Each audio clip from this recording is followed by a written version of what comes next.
On the 27th of April, WildEarth will be turning 14 years old, and we wouldn't be here if it wasn't for all of you.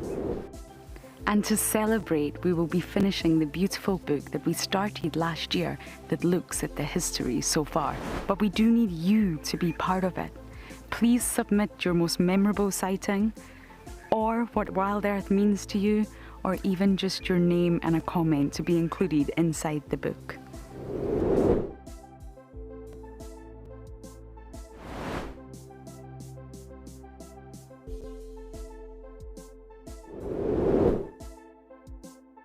Head over to the website to add your name and reserve your copy. We are offering a 20% discount on all books bought before the end of March. And a big thank you to all of you who have contributed to the book so far. Our lives are dictated by alarm clocks, traffic jams, constant multitasking, and countless distractions. The wilderness is where many of us feel the most human. On a bushwalk, we become part of the natural landscape. As you step off the vehicle, everything comes alive.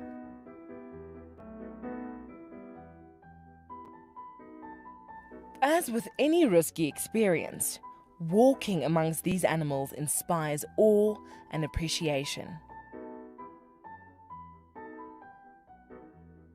Now, it's your turn to go on a bushwalk. Join us from Pride Lands as we slow down our thoughts, put aside our distractions, and reconnect with a place that first taught us how to be human. Hi everyone, my name's Daniel Fisher and I'm going to be your guide this afternoon. I'm looking really forward to taking you through and showing you all the beautiful places here at andBeyond in Ngala. If you have any questions, please register on our website. Once registered, go to the live page feed and post your questions underneath the live feed.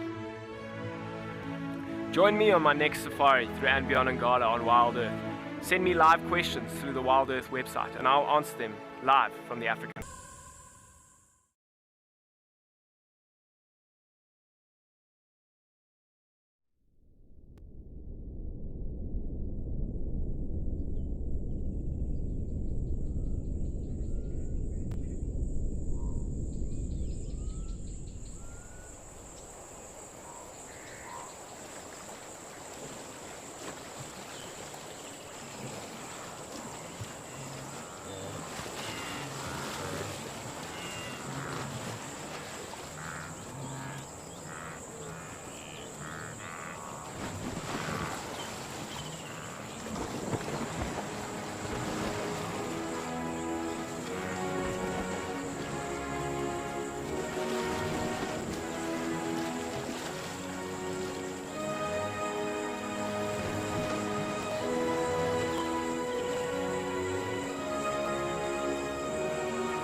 This program features live coverage of an African safari and may include animal kills and carcasses.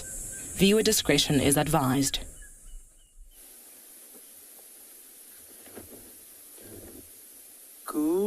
afternoon, everybody, and welcome to andBeyond, Ngala's Private Game Reserve. As you can see this afternoon, we have found some cats for you there that we saw on the way back from the morning game drive after the show. So we decided to start the show with them. And I said to you guys, welcome aboard to your live safari in the African wild.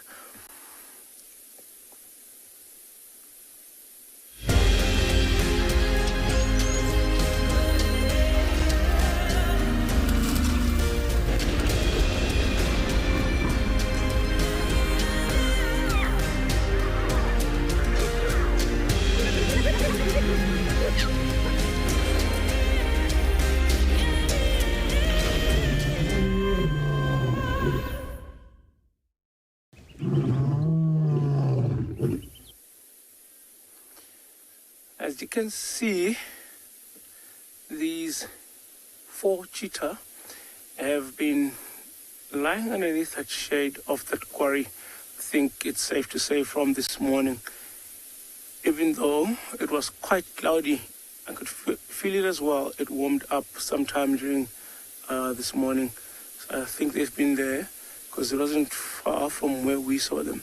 In fact, I think it was the exact position. We just saw the last one moving in.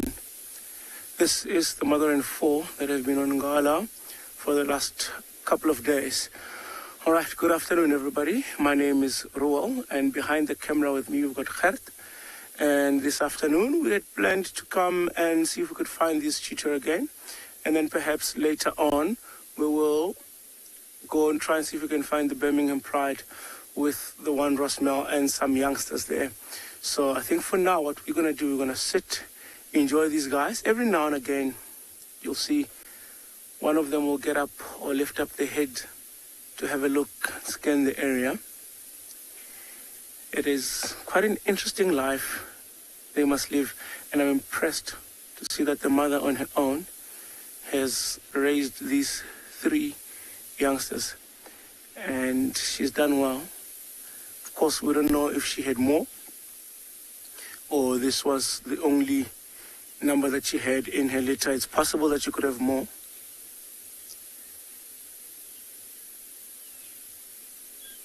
Sorry, James, I think I missed the first part of your question there.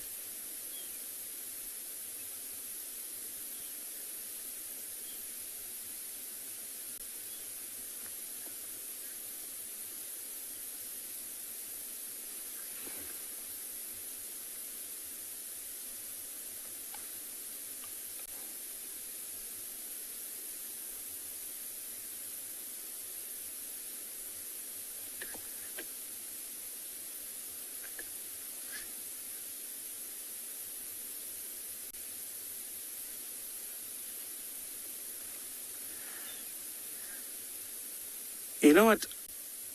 I'm just trying to get my head and wrap it around it, because for us, James, in this property, especially on Ngala, we hardly see this animal in particular. So having a cheetah on our property is a huge blessing. And I can tell you this, having them here for this long, and if I recall, I think they've been here for almost a week now, and they've hunted safely. And they've hunted safely in this property for quite some time. I'm surprised with the number of hyenas and lions in this area that they were able to hunt successfully and feed on. But for now, we'll stick around and stay here with them and see what they get up to.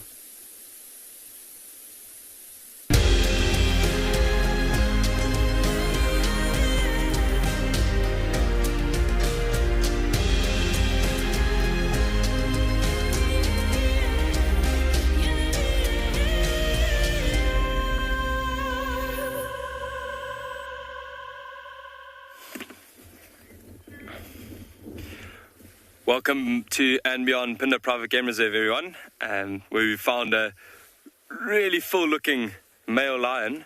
And you can see he's just found a lovely little patch of shade. It's quite a hot day out here today. My name is Pete, and behind the camera today we have Craig. And it's quite a hot day out here today. There's a little bit of cloud cover coming over now, but we can see most of these lions today have found a little bit of shade. There were reports this morning, I think you guys are with them, where they had caught a wildebeest. So I'm sure that wildebeest is somewhere around here. All of these lions are probably eaten their fill for now, and just trying to digest that food. You can see those ones that Craig is on at the moment, lying belly up. You can see that beautiful white belly there. It looks very, very full. And the one just to the right's got her eyes closed. She looks quite content. Oh, just putting her head up there. It looks like there may actually be 3 that side. And it looks like all the adults, I'm sure the rest of the pride might be, or the youngsters, the cubs might be somewhere in the bush, just behind them, probably not too far. See this male lion. I wouldn't be surprised if the carcass is closer to him.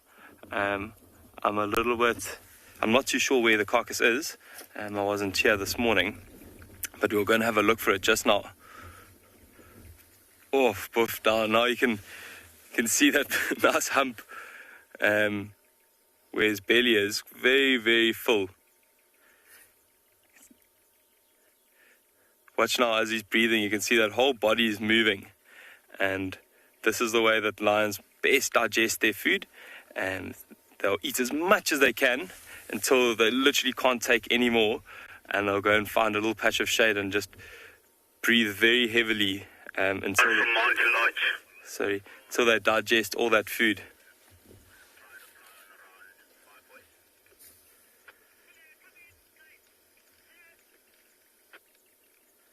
See that big tail just swashing around there. You can imagine a carcass attracts a lot of flies, and flies annoy lions quite a lot. So that big tail is very useful in trying to get those flies away.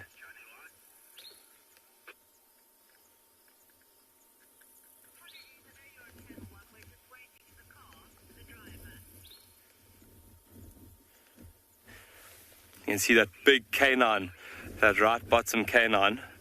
You can imagine what an impact that could have on a wildebeest. Go right through.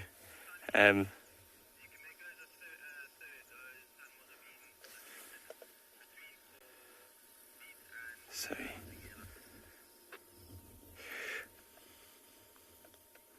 I think let's go forward a little bit and see if we can find the rest of the pride. This one's facing away from us, this male. I'm going to slowly go past him because he is really, really close to the road.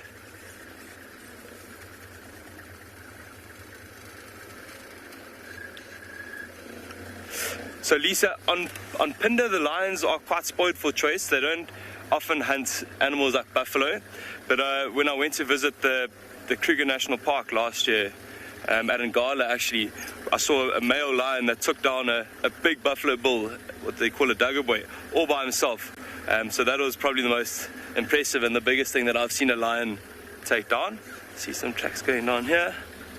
I've heard stories of lions in Botswana hunting elephants, but I've never seen that myself. Must be quite impressive. Here's the rest of the pride.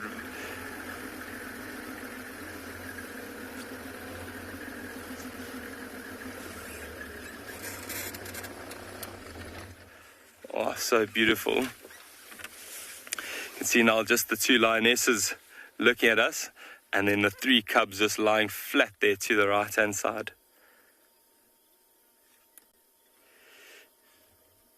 I'm sure these 2 lionesses probably took down the wildebeest. I'm not too sure where it is, like I said earlier. But as soon as they had taken it down, the male lion probably would have come and eaten first. Oh, there it is. Well done, Craig. You can see there's not a whole lot left of the wildebeest.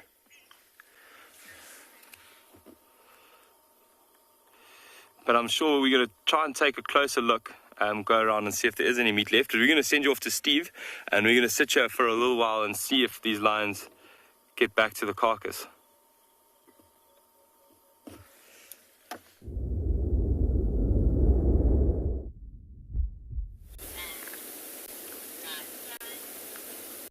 Good afternoon, everybody. Welcome to an overcast but yet cool Djuma Private Game Reserve in the Sabi Sands. We were caught up with a young elephant bull who's just chilling out here, having a little meal. Hello, everybody. My name is Steve, joined by Johan on camera, and we are very excited to have you with us, of course, as always. It's nice to be out and about. And, well, let's have a look at our elephant.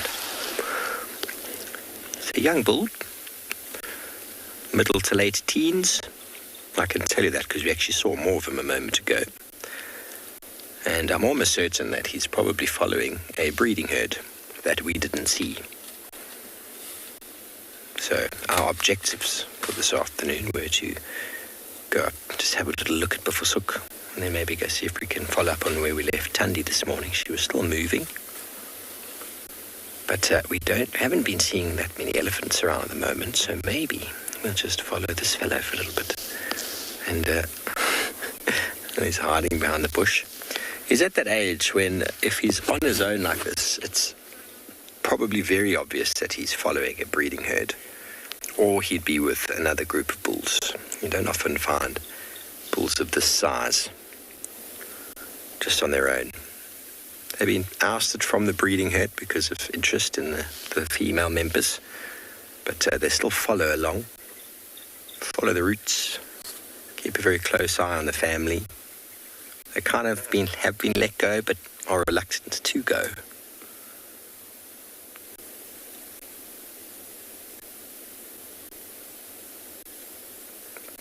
Amazing how they do disappear in the thickets like that.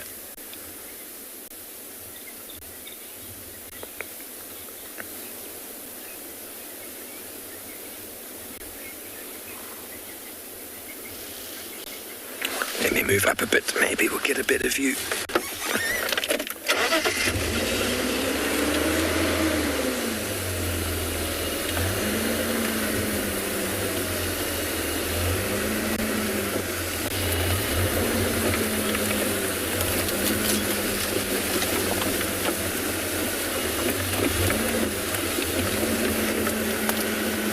It's just a teenager. Just a teenager. Where's everybody else?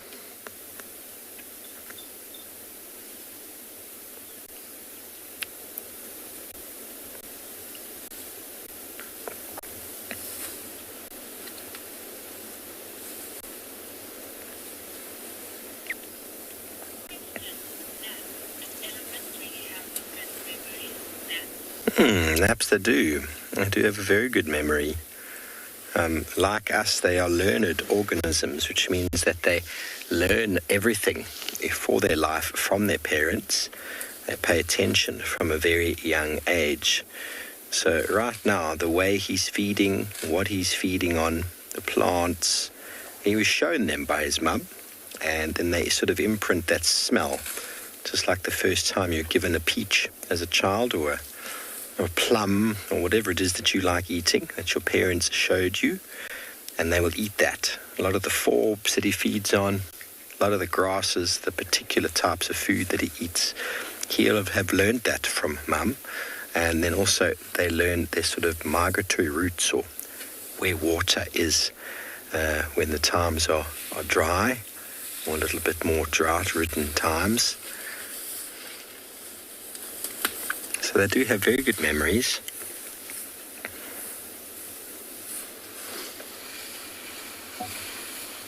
He doesn't look wet at all.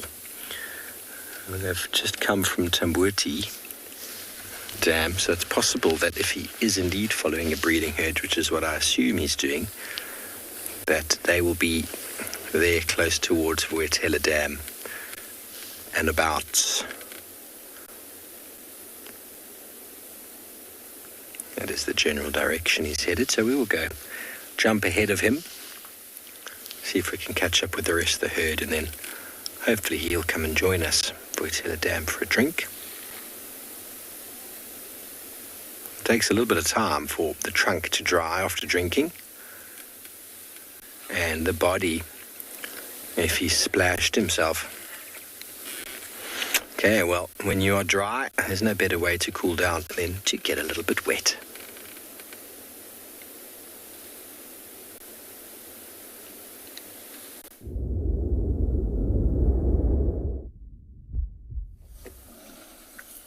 Goodness gracious, it's been a whole 2 days, I think, since we've last showed you elephants on a bush. Finally, they're back swimming right outside the eco-training camp. And of course, in Ndlovu Dam. My name is Niels, and we're none other than Pridelands Conservancy, which is part of Tswalu Game Reserve and the Greater Kruger Park. Now, I'm hoping that we're going to have some interesting behaviors for you today. At the moment, you can see the older bulls playing in the water, and then there's 2 youngsters all the way at the back on the other side of the dam that have definitely been left behind. A breeding herd has just moved through here, and now I don't know if they're going to have a drink or if they're going to play catch-up, as the herd has literally gone all the way around to the western side of the dam. But they haven't stopped fooling about just yet. You can see the fella at the back's got his trunk wrapped around his buddy's rear end and probably probing him with his tusk, edging him on. Come on, hurry up, you're not going quite quick enough. The one in the front's not very happy about that now. Hey, there we go. Turn and face your challenger.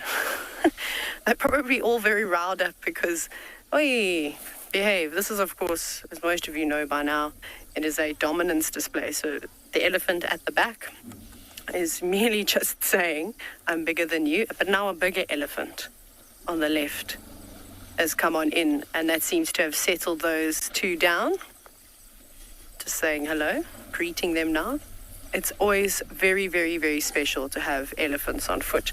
Now, one of the reasons why I think the elephants are all riled up at the moment is because our favorite BFG, the big friendly giant that roams around here on Pridelands and, of course, Baluli and goes into the Timbavati sometimes, is a weenie. And I can't show you him right now, but he's literally in the middle of camp. So I'm hoping that not too long, we're going to get an opportunity where it's safe and he moves out of those confined spaces and here out into the open where we'll see him. But he's still in must, and that scent that's lingering around here I think is exciting everybody at the moment. So we will just wait till he gets to a better spot.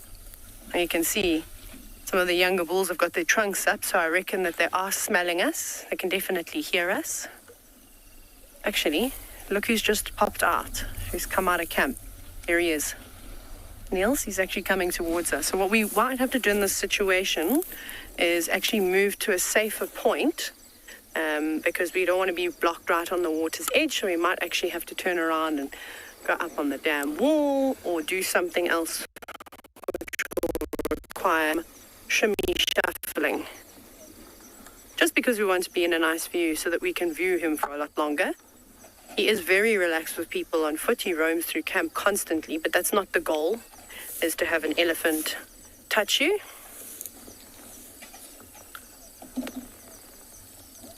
So you're likely going to have to move away from the sighting, unfortunately.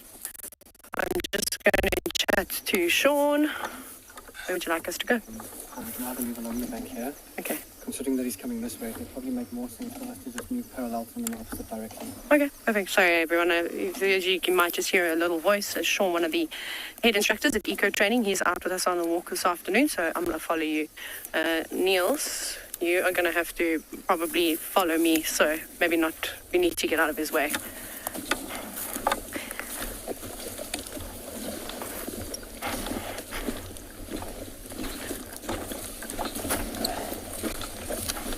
I'm not sure if we are still live. Sorry, everyone. I would have liked to have done this off air. Cool. So what we're going to do is try and get to a safe spot while you go and have a look at some lovely lazy lions.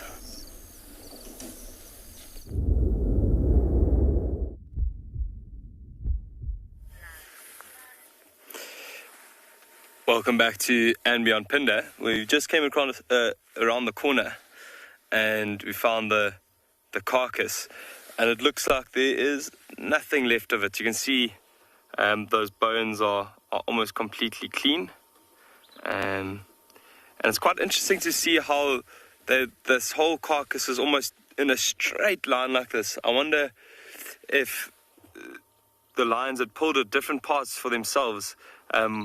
Not sure if you've ever seen lions at a carcass, but they are quite aggressive and they're quite keen to have their own little bit to themselves.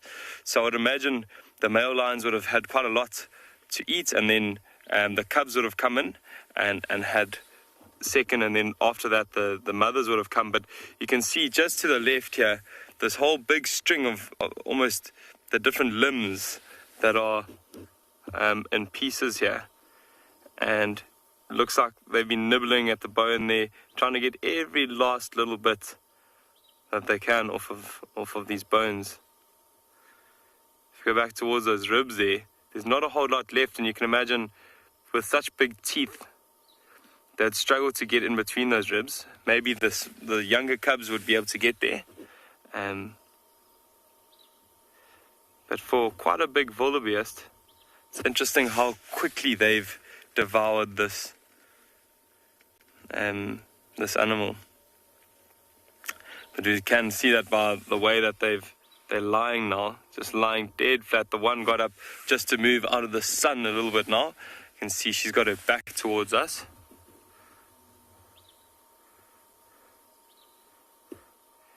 Often they just want the shade. They don't have sweat glands like you and I, and they have to extract all their heat through their mouths. So that's why they often see them panting quite heavily. That's how they do it. I'm going to swing around, try and get us that same angle. Just wanted to show you guys that carcass quickly.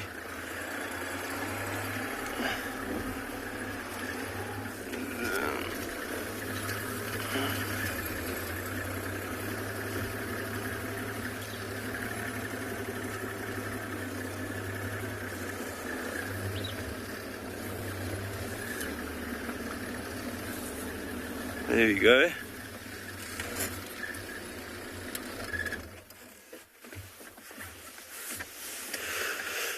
Sipho, they probably won't need to eat for another 2 or 3 days from now. Yeah, so obviously depending on the size of the meal, it depends on how often they'll eat. But with this whole pride, we can see 5 animals here, and we know that there are 2 males and another 4 cubs somewhere that we haven't been able to find yet. So a total of 11 lions. You can imagine 11 lions with 1 wildebeest. It will last them a while, but they will have to eat in the next 2 or 3 days. The male lions will it might last them a little bit longer. Depends on how far they travel. Depending on their travels, it also depends on how fast they're going to digest that food. Often these male lions, they go between 2 different prides on the reserve, so they might come and spend a little bit of time with this pride, especially now that they've got these younger cubs that are moving around with them. They'll spend a little bit of time with them, and then once they've had a nice big meal, they'll get the energy to go back towards the other pride, which is actually quite a distance away, sometimes a good 20 kilometers away, and they'll sometimes walk that through the night or split into 2 different days, but they can walk very far distances.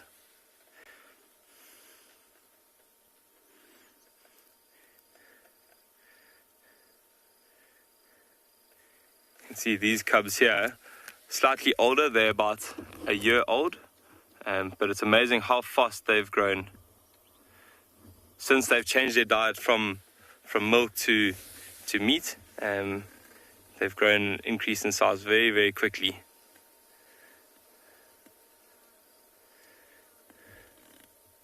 It's amazing. The 3 youngsters, they like I said earlier, they're about a year old, and they'll start at this stage just admiring what the mothers are doing, what the lionesses are doing when they're hunting. They won't be taking part in any of the hunts just yet, but they're very, very inquisitive. So if they come across a little scrub hare or a mongoose, they'll try what they've been learning from their mother, they'll try and put that into action. And they're actually quite successful sometimes, especially with catching grasshoppers or little things.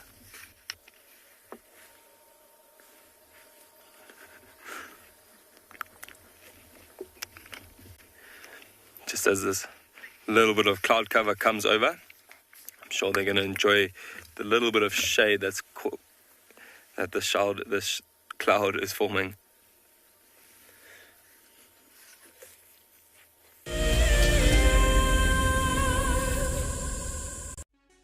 For all of you WildEarth explorers who bought plaques, today is the day that you will make your very first safari on our vehicle. Because we are quite remote here in the bush, they have taken some time to arrive, but I am happy to say they are here and they look great. Marcel has spent the day attaching them. Let's take a look. Before we mount these nameplates, we just give a light dusting of green paint. This is to better match them to the color of the vehicles and also to decrease the reflectivity of the metal and thereby staying sensitive towards the animals. Bumbo crew, hopefully Dan Black, Liesel Apgar and Alicia George. Well, it's time for me to get ready to take you all on a safari. Let's go.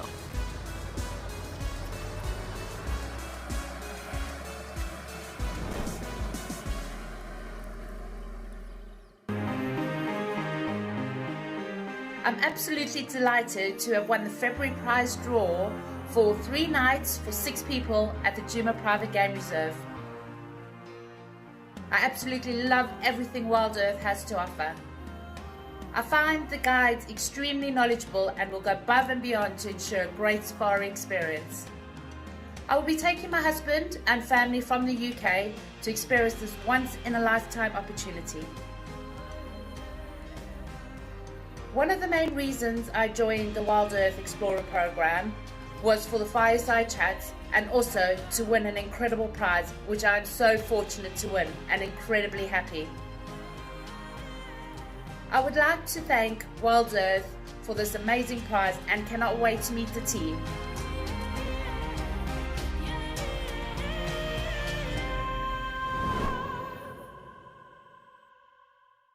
Hello, I'm Marna, your WildEarth Safari Guide from andBeyond Ngala. What I really like about connecting with WildEarth viewers is that we get to speak to viewers instantly and I get to show you this beautiful property. If you want to ask me a question, register on the WildEarth website. Simply head over to the live safari page and you can submit your questions there. Join me or one of the other guides twice a day on WildEarth.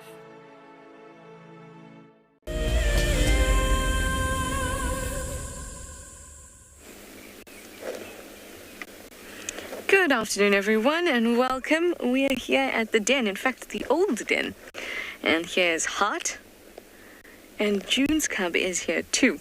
So we actually just swung by to have a look because we happened to be at Treehouse Dam.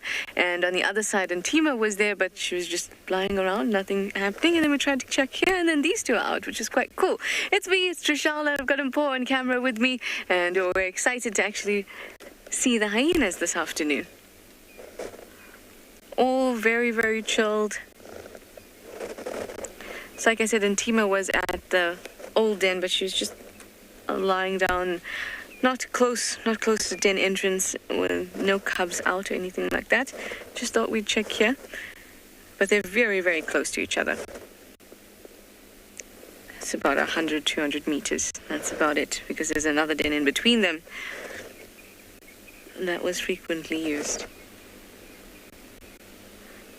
It's overcast and pretty cool today, so I'm not surprised that we're seeing them here out in the open, not in the shade or anything like that, in the middle of the day, or well, in the afternoon. We usually hope to find them in the evenings. That's quite nice. So June's cub is just in front of me. Also having a bit of a lazy afternoon.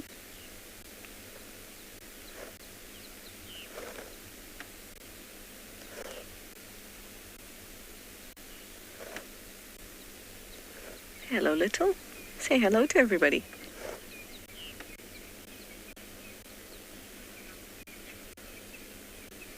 Too cute. I love this little cub. Navela is her name. Pretty name for a pretty cub. Not that the others are not.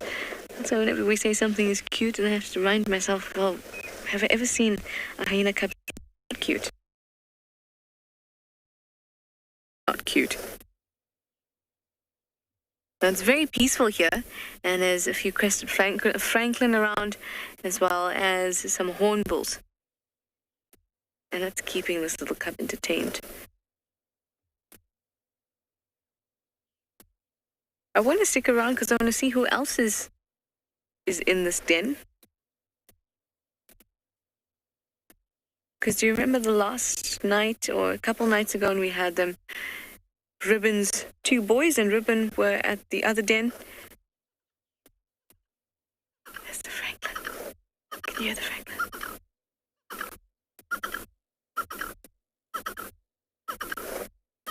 Is it alarming at you, little one?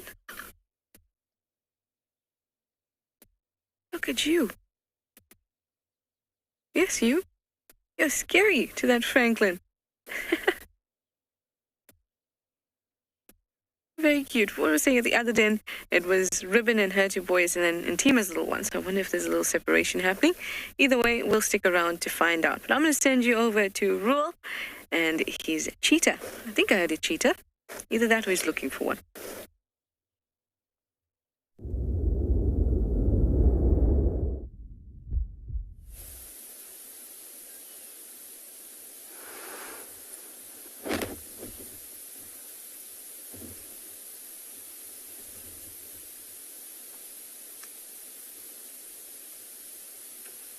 You could see they're still lying down there.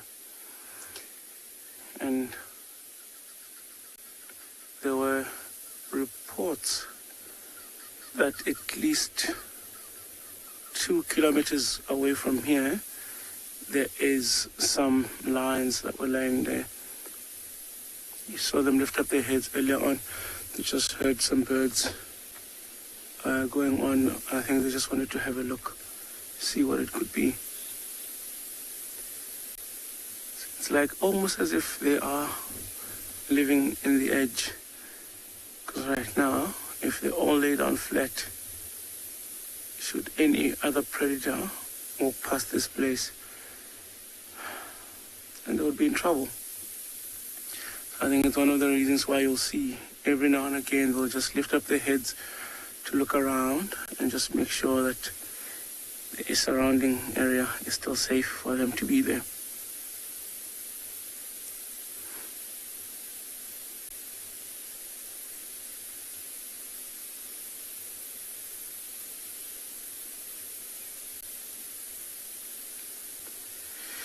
They are very far from where they were seen or left yesterday in the evening, and it's just surprising the amount of distance that they have covered over that one night.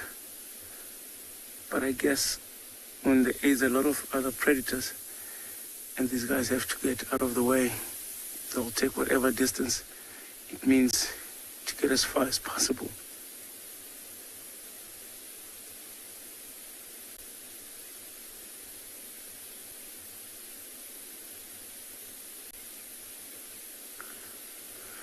Jess, you asking how many cheetah we've got on Ngala. So that is quite hard to say because cheetahs roam freely, whereas unlike the other predators that would be very territorial and stay within their territory. In our property, we randomly see cheetah. It's quite fortunate that we get to see cheetah. Sometimes we go for a long time. Like before, I saw these ones a few days ago. I had not seen cheetah in over a year. And I think that's because we got very high population of the other predators here. And all of those become a potential threat to this one animal. So on Ngala, it's difficult to say how many cheetah we have.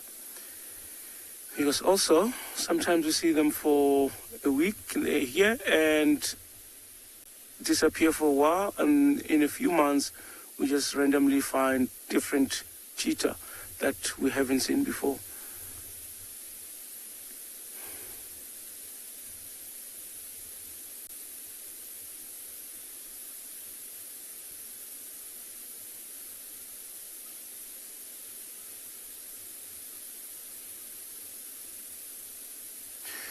And there are a few open areas in our property, especially close to this side that we on the southern part of the reserve. And this is one of the few places that becomes favorable for the cheetah to be around, because if it's wide open, it also means that they'll be able to see things coming in from a distance. You can see how relatively small their head is. If it gets up, you'll notice they have a very, very long body, very thin, but of course all of that is known for, or maybe for, their speed.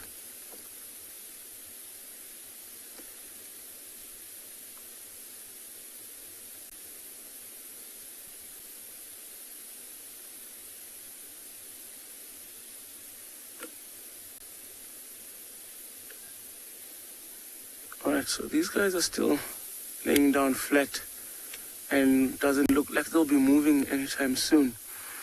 I think what we're gonna do, let's quickly send you over to Josh and say hello to him this afternoon.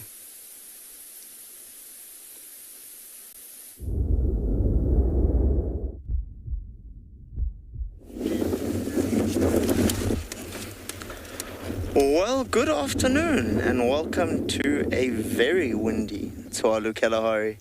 You find us quite far west, rather far from home. Myself and BK decided this afternoon we were going to try and change things up a bit and see a different region of the reserve. So far it is paying dividends. What you can see on the screen there is a peregrine falcon. So we're in the west of the reserve, Kalkapan. And what we find here is there's a breeding pair of peregrines that likes to chase the namakwa doves as well as the sandgrouse in this area during the day and try and be successful in hunting, obviously. Always fun. And again, good afternoon. My name is Josh. I'll be your guide. Behind the camera is BK. Always a fun one when we get to explore a bit of the reserve. And in this case, a nice little find here with a peregrine as well as a nice herd of blue wildebeest who've decided to make this massive open area their destination for the day. BK will give us a little bit of a pan around. You'll get a bit of an idea of the difference in the landscape here. So this is a massive old concrete region. So this region would have been under sea a couple of 100,000 years ago, and it's massively open with one or two old shepherd's trees. We've been here a few minutes and there's little bits of game here and there, but I think a lot of the game is hiding because of this hard wind.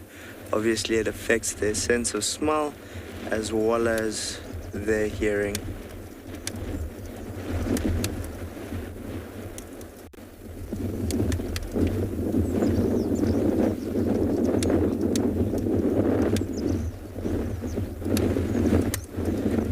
I think we're going to see what this peregrine gets up to and what else maybe comes to the waterhole. We're going to be sending you across to Taylor, who has some elephants for you. Enjoy.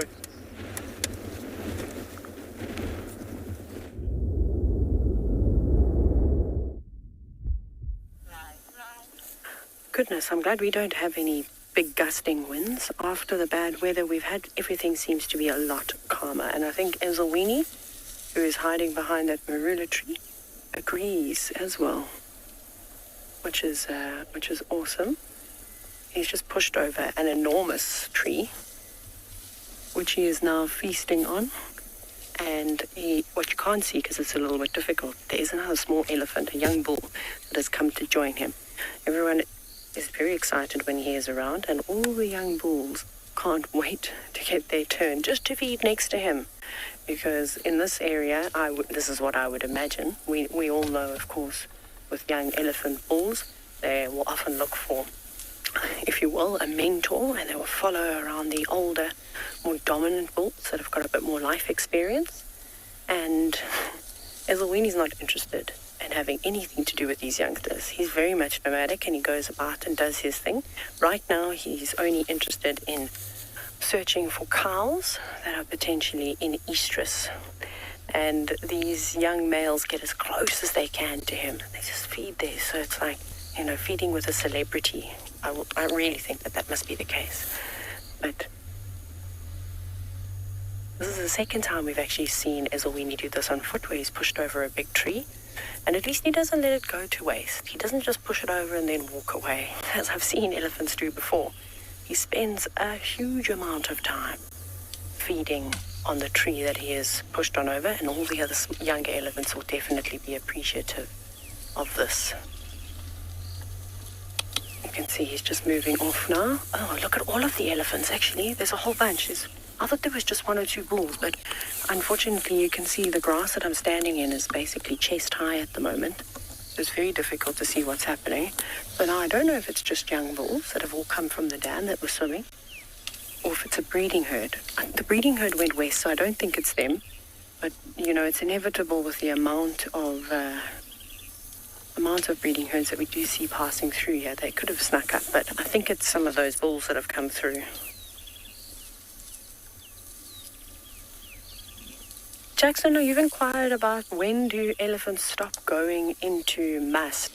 I think it's quite late in life. So, I mean, Ezulwini is, they guess, between 45 and 50 years old, somewhere around there. And I think he'll go into must for a little bit longer. I think it also depends on, it is a breeding herd. Sorry, there is a cow coming through there, it looks like with a calf. I think it will depend on a number of environmental factors. Is there enough food around? You know, is there a drought that's happening? Is there sufficient water? All these types of things will come into play. So as long as Ezulwini is fit and healthy, we find that he'll go into must maybe until he's, 60 years old or so. If he's in good condition, and he looks like he's in fantastic condition, but it might be a little bit before that, which is awesome. Oh, do you know, else I saw today, funny enough, very briefly, I spotted Kumo. Now, some of you, especially the new viewers, probably won't know who Kumo is, but he used to be an elephant that we saw quite regularly, and it was quite easy to spot because he was collared, so he had a tracking device on him that allowed elephants alive to gain valuable information about his movements. And he broke it off, though. We had to go and find it, which is quite funny, but I did see him very briefly, so that's quite nice. I think he is going to keep well away from Ezulwini, however. He's not quite at the size where he can compete with that great giant. Even though we've seen Kumo quite a few times and he's walked right past the cars, and we know how big he is, and he's a big elephant. Yeah, no. Ezulwini dwarfs him. So there we go. Now you can see all the other elephants gathering around, very happy to feed at a level that's more comfortable. And once the elephants have moved through, I'm sure some antelope will come through too. Corolla, yes, I think everyone agrees with you, and especially people who have encountered Ezulwini in person. He is indeed a gentle giant. And, what's not to love about an elephant with enormous tusks? I'm just watching there. Because we're on some of the major animal pathways, and when you are walking and you walk on a well-used path, especially when it's summer and the grass is this high and it's particularly flattened, you know things like elephants are using it quite regularly. So they'll probably use one of these pathways to go down to the dam, which is in this direction. So I'm just keeping an eye out because we have got quite a big bull coming up behind us. We shall just see. I'm just making sure that he doesn't decide to turn and come down here either. So strangely enough, a few times on walk while we've been in this area, we've seen an elephant cow with just a calf, just one, not a super young calf, a few years old. And I don't know if this is her, because it doesn't look like a very big herd unless the others are all just hiding away, maybe on the other side of the tree. But we shall stick here for a bit longer and hopefully unravel that mystery. It seems as though Pete has not moved away from his cats.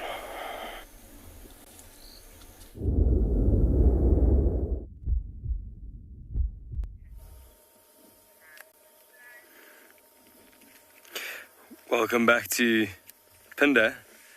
We're still with these lions. They're slowly starting to move around a little bit more. You can see this lioness. Craig and I were having a laugh. She looks like she's holding this little bouquet of flowers. Looks very, very sweet. It's actually a wild basil plant and it smells really nice. So I wonder she's trying to mask the scent of the smelly carcass just to her left.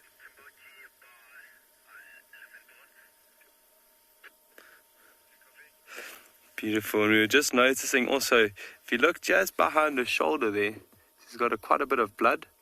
And at the top behind her ear, looks like the top of her shoulder blade, there's quite a big notch that looks quite fresh. Oh, won't be able to see it now. But that might have happened as a result of the hunt. And when she was maybe chasing down the wildebeest, we know that they were quite a strong kick, and she might have got a kick while she was taking the animal down.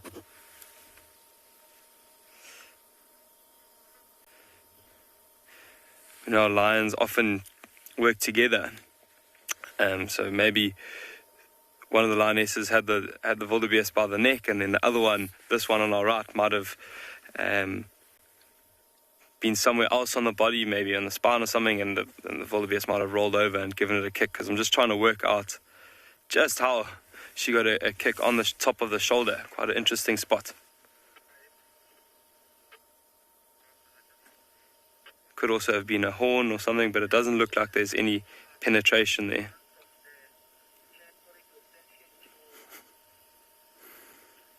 You can see that cub at the back now, just airing out the stomach.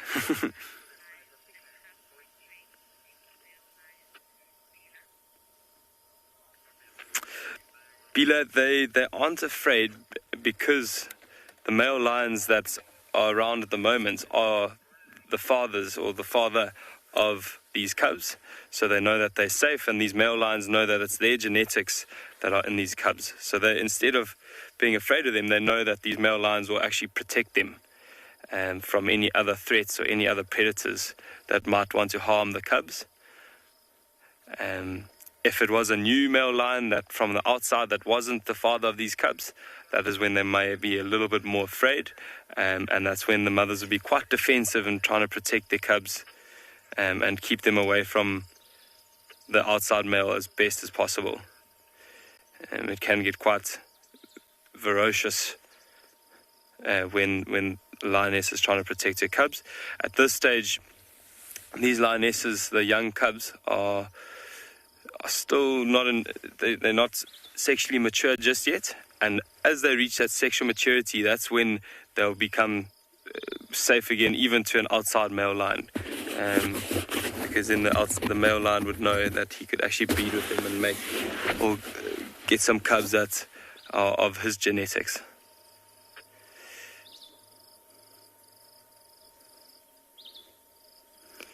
Earlier we saw that male lion flicking his tail around, trying to get those flies off. We can see now this cub also just flicking its ear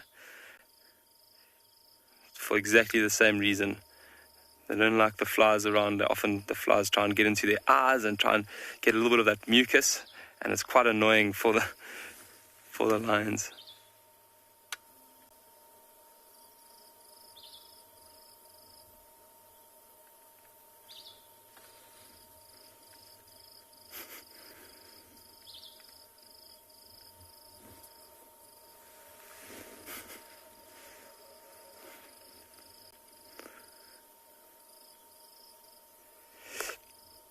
You can see these three sub-adult cubs have got quite a close bond with their mothers already, or with their mother. You can see they're all really, really close by, and they're going to stick with these lionesses for the rest of their lives, which is quite amazing. It'll be quite a nice pride when they're all fully grown. But we're going to stick here a little while. I'm going to go and try and see if we can find the younger cubs. That got a feeling that they're somewhere around here, but we're going to send you off to Steve.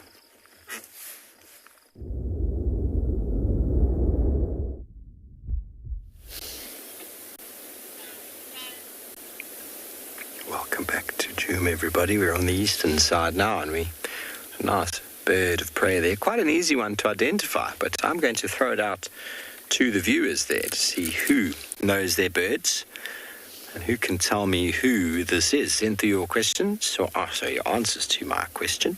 #WildEarth, third on the YouTube chat stream.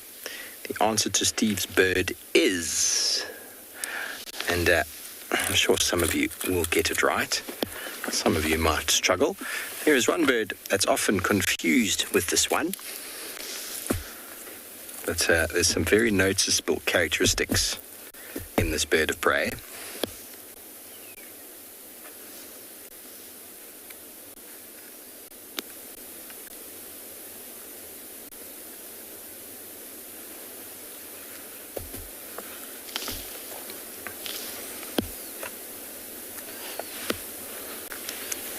Medium to large size. You'll notice if you look closely at the legs, notice it doesn't seem to have any feathers on the legs. Quite small though, but stockily built. Greyish brown. Andrea, unfortunately it's not the martial eagle. It is a bird that often people will confuse with the martial, but it's far smaller. Obviously, you could confuse it with a couple of the others of its family, but in this area, it stands alone. But size, it's far smaller. Well, you are half correct in your answer there. I wonder if you want to add a word onto the front of your answer there, because there are two different types of those birds in this area. Maybe 2 words onto the front of your one.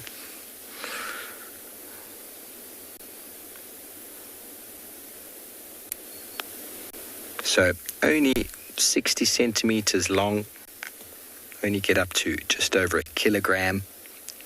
Distribution all the way from northern KwaZulu-Natal along the coastline up into Kenya. Picky, how are you doing? I was thinking about you yesterday and wondering, I haven't heard your name mentioned in ages. Picky indeed has got the answer right. It is a black-chested snake eagle. A very common bird in Picky's parts, I think, if it is indeed the same lady, comes from around Pelabora. Very common in this area. As with the snake eagles, their primary source of food is snakes, but obviously they do move over to lizards as well, which are basically just snakes with legs. And they also really take other small animals. They're not much of a sort of chase and catch predator. They sort of sit around and wait. They do often fly around, but they're often seen perching. It's where they will basically take their food from. So they'll sit on a perch like that. Very good eyes, as with all eagles. Looking for movement.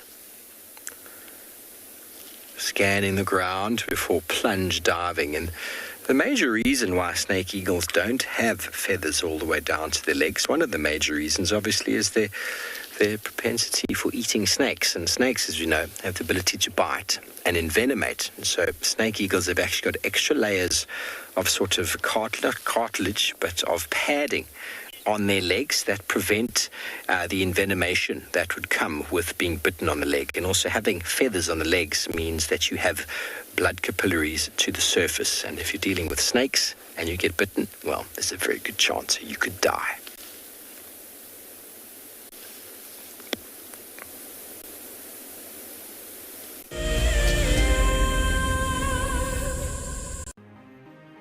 It's the month of March and WildEarth is offering you the chance to win a brand new prize.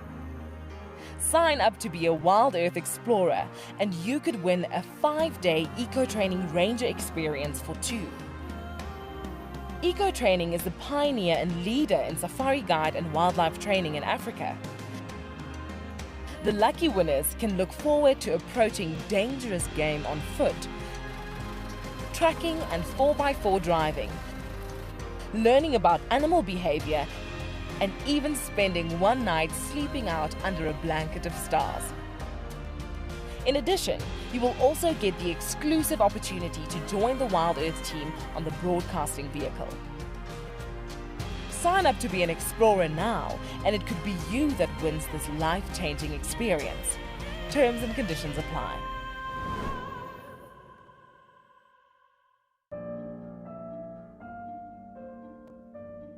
With a slew of potential dangers lurking, it's essential to be aware of your surroundings whilst walking in the wilderness.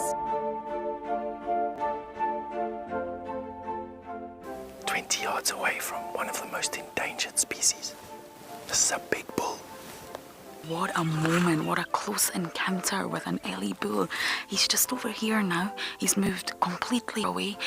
Being on a bushwalk and seeing a leopard, I mean, it's ridiculous to be this close to a leopard on foot and for him not to run is absolutely insane. How crazy was that? Through the gap there is just the back of the head of a male lion. He is absolutely unaware that we are here right now. I tell you, seeing lions on foot, it definitely brings out the caveman in you, this little scared human being. I got into wildlife filmmaking because of a passion for nature and a notion that I could make a difference. Helping others fall in love with nature brings meaning to what I do. It's also a lot of fun. A couple of times per week, we receive some very heartfelt messages from viewers telling us about how WildEarth has made a difference in their life, whether it's helped them through a difficult period or simply helped them to reconnect with nature. I think that's why we do what we do.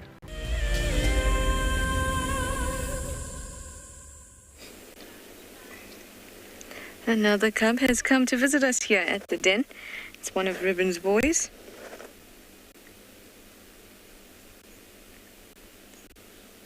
Busy investigating. Heart.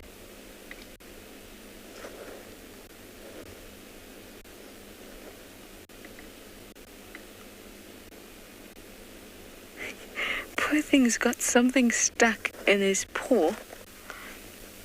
But it doesn't look like a thorn or anything. It looks like he might have stepped in some scat or some dung.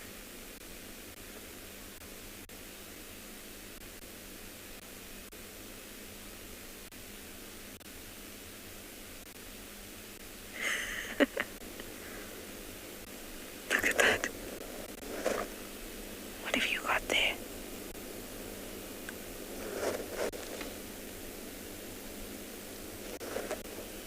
Is it smelly? Is that it? No, don't come bring your smelliness here.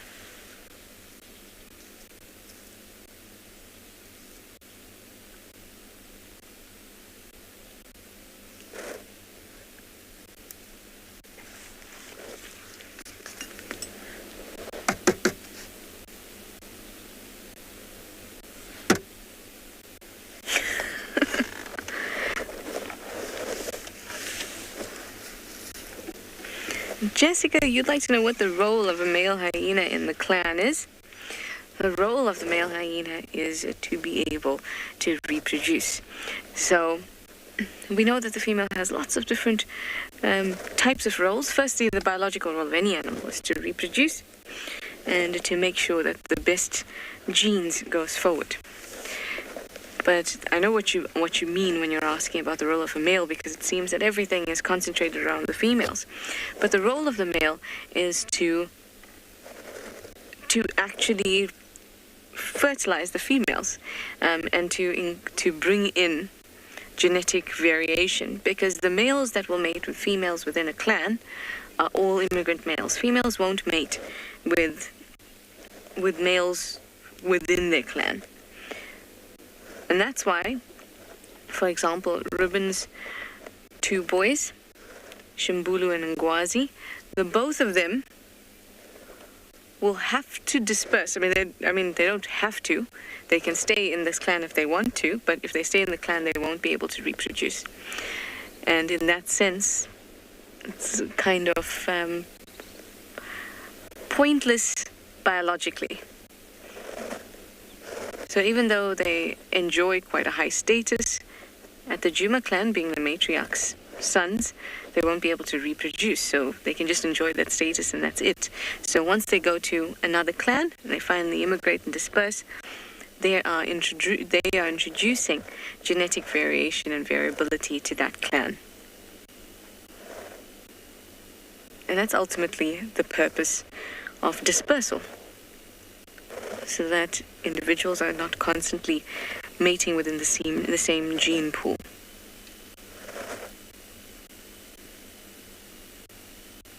He's He's just gone and sat down on the other side. So with the Ribbons boys as an example, if they go to like the Elephant Plains clan, for example, they'll be way down at the bottom, low ranking. Not only are they males, but they would be new immigrant males. So they'll be right at the bottom, but at least they'll get to mate.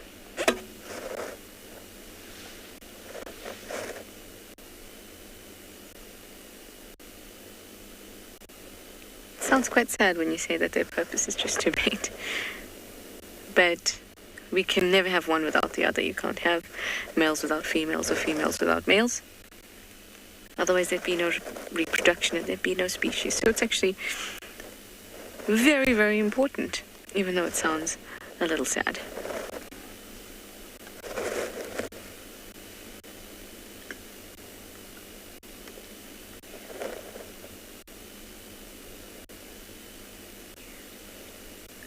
Brad, you'd like to know how strong hyena's jaws are? Terribly strong. They have a force of about 1,100 psi.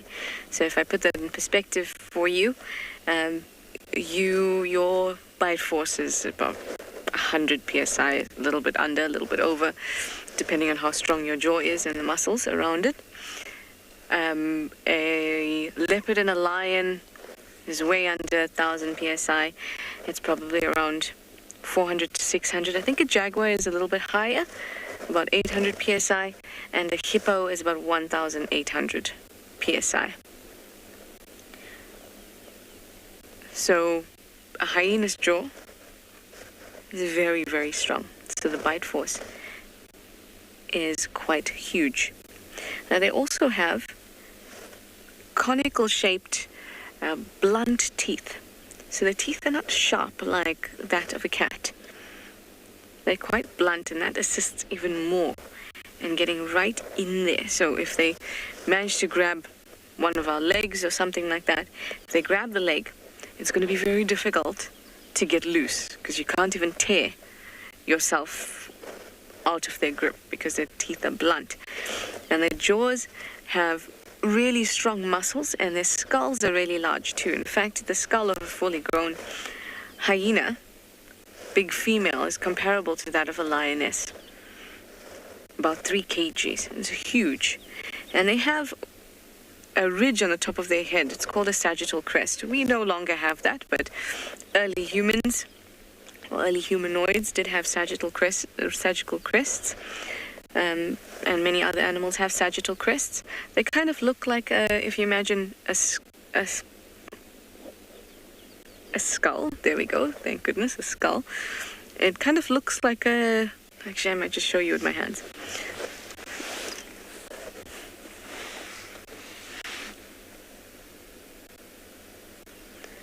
So I can actually remember doing this in biology when I was in school. So ode to my high school biology teacher. So sagittal crest, here's your skull.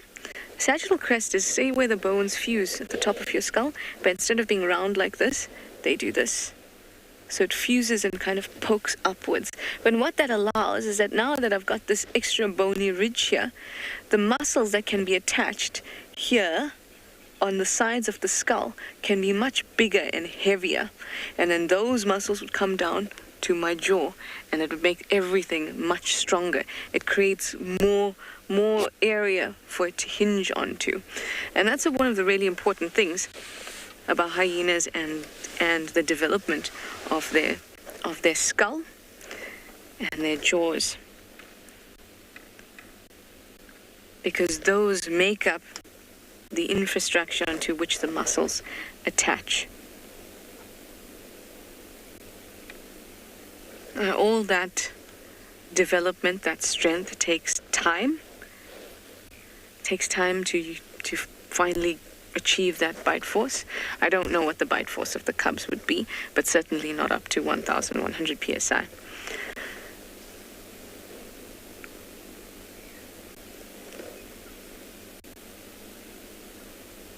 It's a very interesting part of biology, the way they develop like that.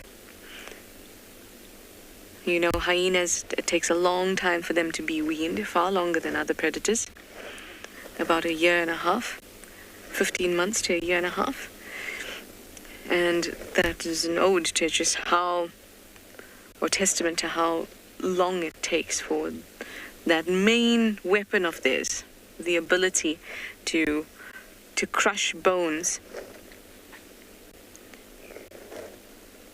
All that takes a long time to develop, so they need to be weaned quite late on in their lives. Very sleepy heart. Anyway, let me send you over to Pete.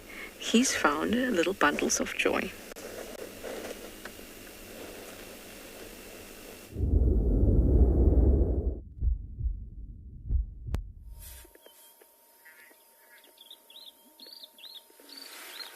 Welcome back to Phinda, where we found the cubs. They just came out of this little bush to our left. They were just sneaking away here. But as it's cooling down, we can feel a light breeze coming over. These cubs managed to just sneak out. We can see just some leaves and grass running or moving around here on our left. And the rest of the cubs are there, but this one is lying so nicely for us.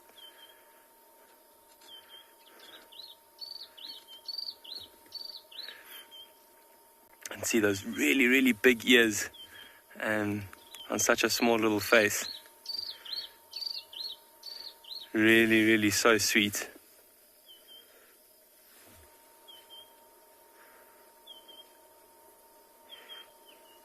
Look at those eyes too. They still look so shiny and clean. I know these cubs are about 5 months old now, but you can still just see that amazing youth in their faces. You can see as those eyes look around.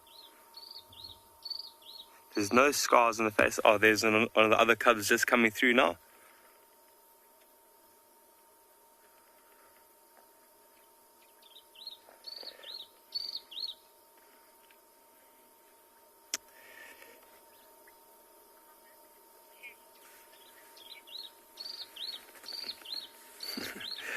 Thanks, Kelly. I agree with you 100%. They are so sweet. And look at how inquisitive they are. There's that little piece of grass that's annoying this cub that's looking at us. It's just tickling his nose. And tickling those whiskers, and I think it's making it a little bit frustrated. Look at those eyes now. As it looks up, maybe there was a bird that flew over.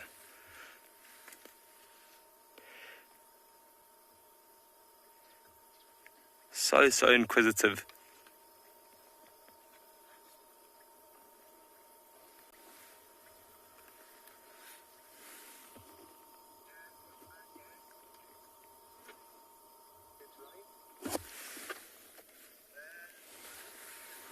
Look at that small little yawn. And earlier we were speaking about the canine of that male lion. Compare it to those tiny little teeth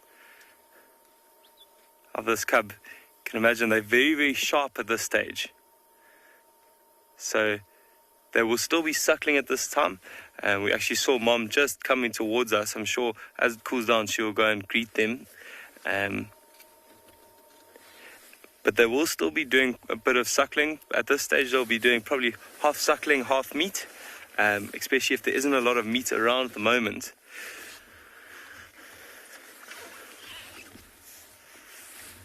I think Mom saw the cubs coming out at the same time we did, and that's when she decided to come a little bit closer.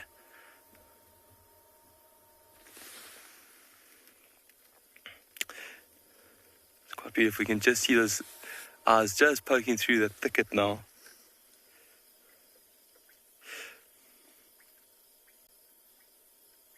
See the close bond that these cubs have as well.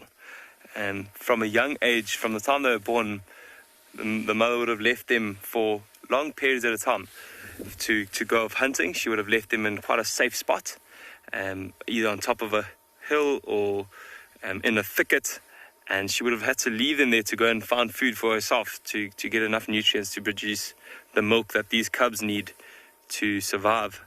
So they would have had to rely on each other just to huddle up, to keep warm, and also to use those big ears that we were talking about to pick up on any other things that might be approaching. You can see now also those beautiful spots that are on these cubs often people don't realize that the lion cubs are all born with these spots, and the spots are used for camouflage, similar to the spots of a leopard or of a cheetah, and just helps them really camouflage into their surroundings. And as these cubs get older, and those spots will start to fade away.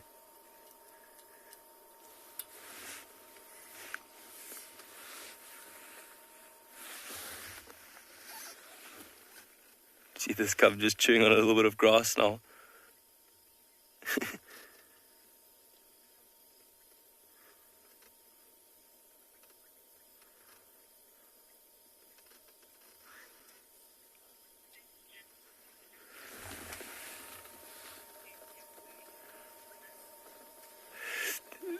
Luna, no, they won't be marking their territory at this stage.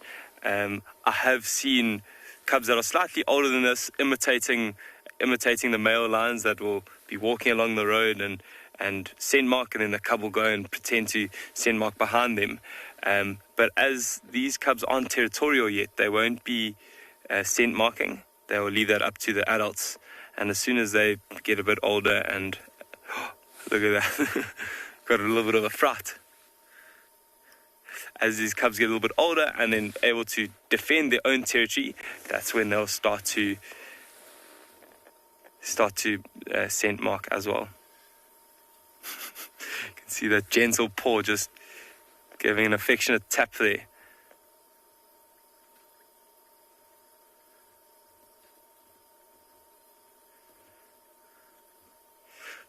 All this grooming and interaction like this is really important to this bond that we were speaking of earlier between these cubs. These cubs will be relying on each other for almost everything at this stage. Obviously not food, because that's what their mothers, but in terms of developing their hunting skills and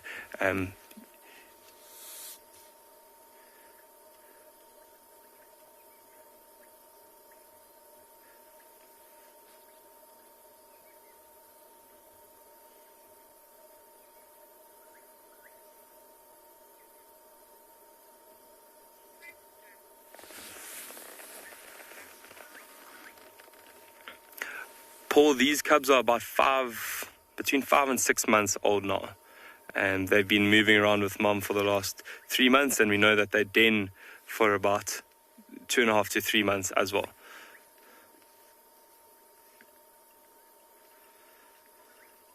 If you compare them to those sub-adult cubs that we saw earlier, they're quite a lot smaller, and you can see they haven't quite come to the age where they'll be interacting too much yet. If those older cubs had to come and mess around with these cubs, and I'm sure that the mom will protect them and almost discipline those older cubs, say, hey, don't get too close to my youngsters.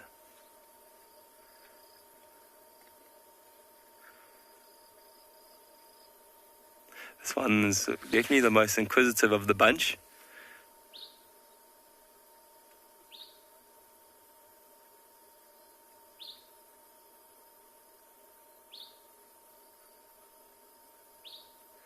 We were looking at that carcass earlier, and we saw that rib cage. I'm sure these cubs might even go and snack on those ribs a little bit. That's what the type of bits of meat that they'd be feeding on at the moment. Little bits of softer meat, and they would rely heavily on mom to open up the carcass and cut the skin so they could get through and get to that softer bit of meat.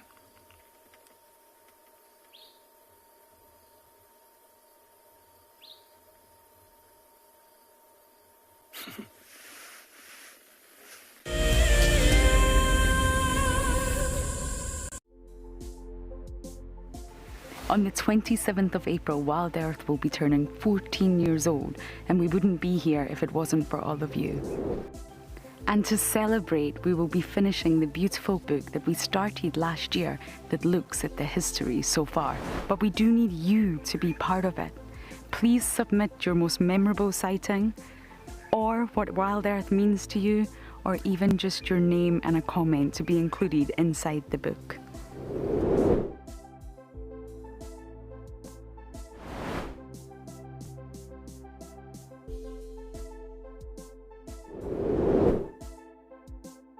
Head over to the website to add your name and reserve your copy. We are offering a 20% discount on all books bought before the end of March. And a big thank you to all of you who have contributed to the book so far. WildEarth explorer Jenny recently joined Tristan as he broadcast live from Djuma.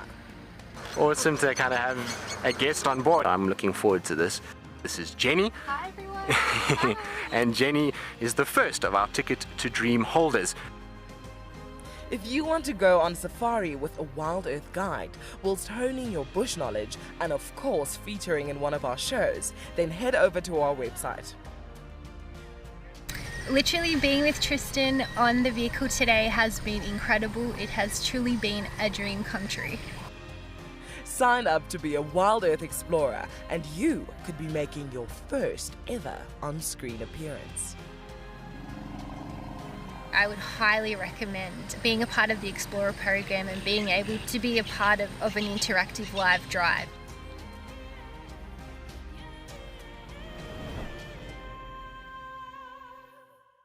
It's a huge privilege to be in these incredible places with these amazing animals. I love filming lions. When they do get up and do something, it's always spectacular. When they are playing, are incredibly fun to watch, especially subalterns and cubs. I love being in the bush and working in these incredible places with these amazing animals. We want to bring it to you so that you can almost feel like you're right there and be able to experience it and enjoy it the way we are.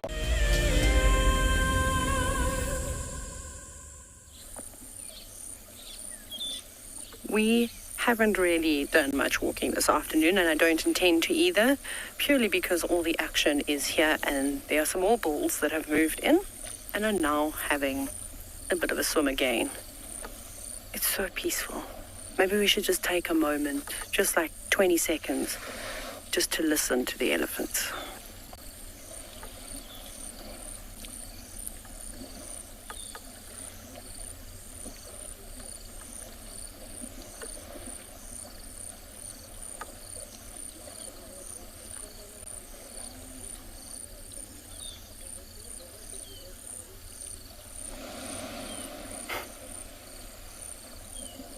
Isn't that epic? Oh, they seem to every now and then pop their trunks up. They haven't done it now, but just before you came back to us, it was smelling something over the dam wall, so we'll keep our eyes open. As we know, there was a leopard there this morning. Who knows, maybe he comes back for another drink. If that is the case, then we'll probably have to move out of his pathway. But there's something else that I wanted to show you. I actually tried to show it the other day. We just couldn't quite get it right. So I remembered where I found this. Have a closer look. So, in my very sweaty palms, because I've been holding onto it for quite some time, is elephant hair. How awesome is that? So this you can see I've pulled from a tree. There's bits of lichen in there. There's also some mud. And the hair that I've pulled out is not very long. So I'm just trying to turn the one around because you can... Oh, stay there. Settle. You can see the hair follicle just at the tip of that hair. I suspect that this has probably come from the body, as most of the hairs are quite short. They don't seem to be particularly long. Now, if you haven't ever seen an elephant up close, you're probably thinking I'm talking nonsense, but they have got quite a few hairs all over their body. Even if you just have a look at their trunks, and it's something that I'll try and show you, is you can actually see when they drag their trunks through the sand, if the grains are fine enough, you'll see all the little hairs on their trunk. They're short and they're quite hard. Then if you move on to their bodies, of course they've got these short little bristles, kind of like the ones that I showed you, not very long at all. So I'll just do that, and they sort of just poke up like that. And then inside their ears, which obviously helps keep out the dirt, they've also got quite a bit of hair, and of course the lovely long, luscious locks. I'm just joking. Elephants don't have luscious locks, but the longest part of an elephant's hair is going to be on its tail. And that actually feels a bit like plastic, if you've ever found a strand of elephant tail hair, which is awesome. So that's quite nice to see. I was trying to look to see if there are any ticks or any other parasites, maybe some mites that I could find up on these trees, but that doesn't seem to be the case. But I reckon if we looked at some of the leadwoods, if we get another chance, and we could get closer to them, but I don't feel like going for a swim today. that we would definitely find some parasites up there. Do you want to come this way, Niels? Because there's such a nice view of this big bull drinking. Look at that. He's a magnificent creature. I've just shuffled out of Niels' way. Lorna, so obviously when we're talking about the elephant's trunk, and I mentioned to you how hairy it is, think of like a cat's whiskers. So obviously elephant's trunk is a very useful sort of tool. And when elephants have got their trunks down on the ground, they are feeling for things. I would imagine those harder bristles on the outside must act as some kind of guide, like they can sort of feel things that are around them. They're obviously going to have lots and lots of hairs on the inside of their trunks again, as they do inside the ears, and so do humans. We also have lots of hair on the inside. But just around the sort of entrance. Obviously the hair doesn't go all the way up the trunk. That would be a little bit ridiculous. Can you imagine? They'd be sneezing all day long. It would just tickle them all the time. So it's just around the entrance of the trunk. If we go up to the favorite spot of elephants, where they like to dust bathe, just up on the northern side of the dam wall, we might be lucky to see some of those tracks that I was talking about, as there were elephants not too long ago sand bathing, dust bathing, which was quite nice. And now there's an elephant right at the back outside the water behind those that were swimming. And it actually looks like he is rubbing up against a tree now. So that's typically what elephants like to do. It's always really wonderful to see these different kinds of behaviors. I know we talk about them all the time, but I never get tired of watching elephants do the same thing over and over.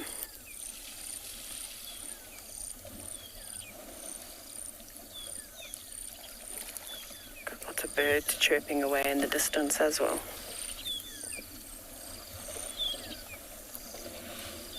Isn't that nice? Sometimes when I stand at Ndlovu Dam, I like to imagine that I'm actually at the beach, especially with the sound of the water washing up onto the mud when the elephants splash their trunks about. But I think we'll go see what else we can find. Maybe we'll take a peek over the dam wall. Off we go to Tswalu, who has not left her hyenas.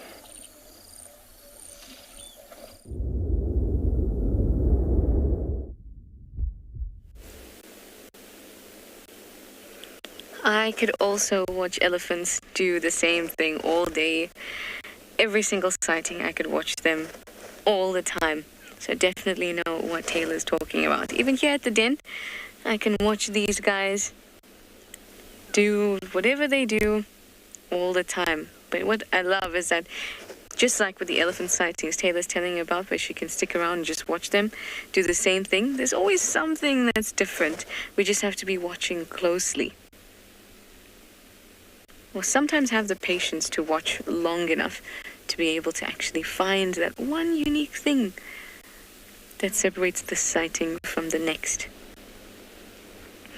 In this case, we're very calm, not much happening. We're just spending some time watching them and enjoying them. But I saw a giant African millipede walk past Hart's face, and she did not even flinch. So for me, that was the notable thing, this sighting.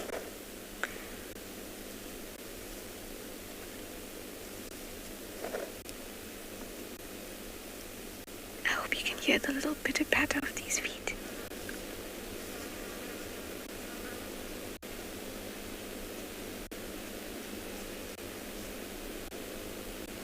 Can you hear? Moving in the grass.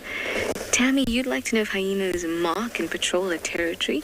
Most definitely.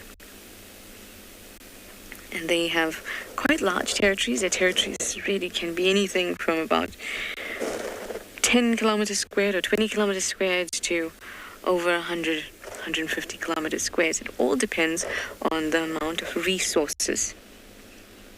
In areas with very, very few and scarce resources, few prey items, very little water, those areas, territories will be larger.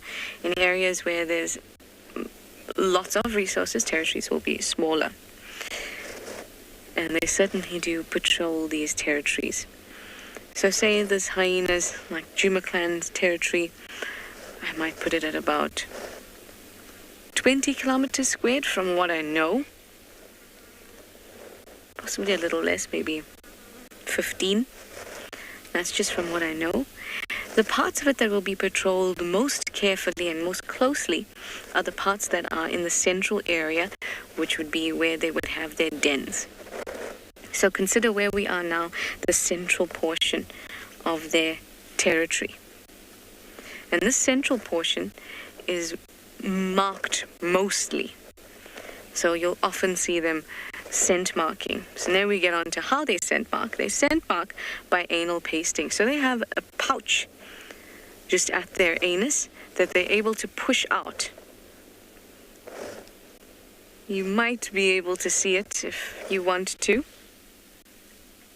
But I promise you, it's not weird at all. It looks very normal. So there's a little pouch that's kind of in the inside. So when they push out, the pouch gets, that gland and that pouch kind of are revealed. And then they rub that on stalks of grass. And that paste, or hyena butter, or there's some other fancy names for it, all sound a bit like face cream names, you know? But all those things, we'll call it the anal pasting. The hyena paste, has lots of chemical cues. Chemical cues and information as to the identity of the paster, as well as the general scent for the clan. So when one animal pastes, the other animal will paste on top of it, as in the other hyena, and then they will acclimatize the bacteria. All of them will have the same bacteria that will allow them to have the similar scent. Still, though, they will have a unique individual scent. Now, on the boundaries of the territory, it's patrolled less often than the central area, but it's also scent marked with these anal pastings. Apparently, it smells like burnt soap or burning soap. How somebody discovered that, I will not know, because I have never myself smelt soap burning. But that's how they will patrol, and that's how they will define the boundaries of their territory. The other way they'll do this is with latrines or feces. It's not exactly latrines in the sense that they don't all come in and defecate in one very specific area that you will find like with civets. But there will be general areas where they will defecate, and then that will also act as a way to scent mark their territory.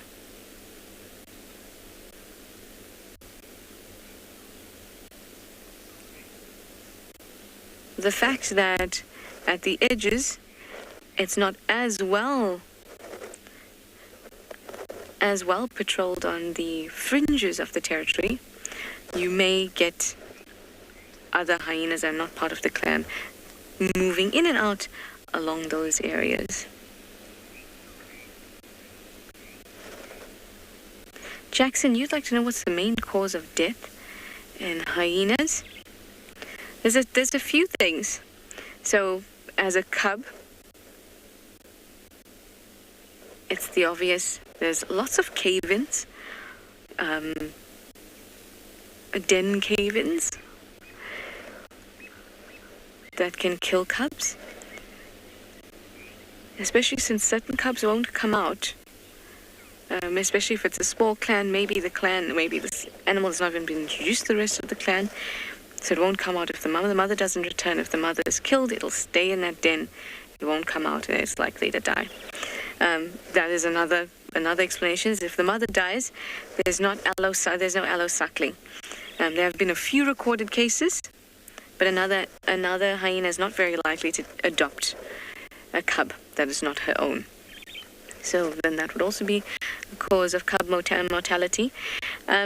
Strangely, apart from normal predator interaction, like if a lion gets hold of cubs, leopard get hold of cubs, or wild dogs, also things like martial eagles can take cubs. So that's another thing to consider. Then there's also dominance or asserting dominance between cubs that can result in death, not as not as prominent or significant a cause of death as we have been led to believe in the past when research was limited.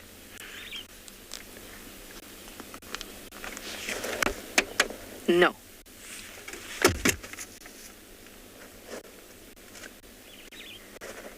So that's just with cubs, and with adults, things like clan takeovers,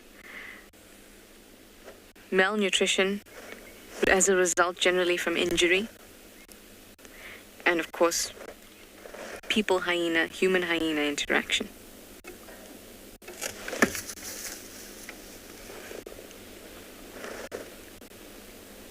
Those are the main things, but we've spoken about hyena population and how it's of least concern. The population is doing really well. They're the most numerous predator on the continent. Mammalian predator, at least.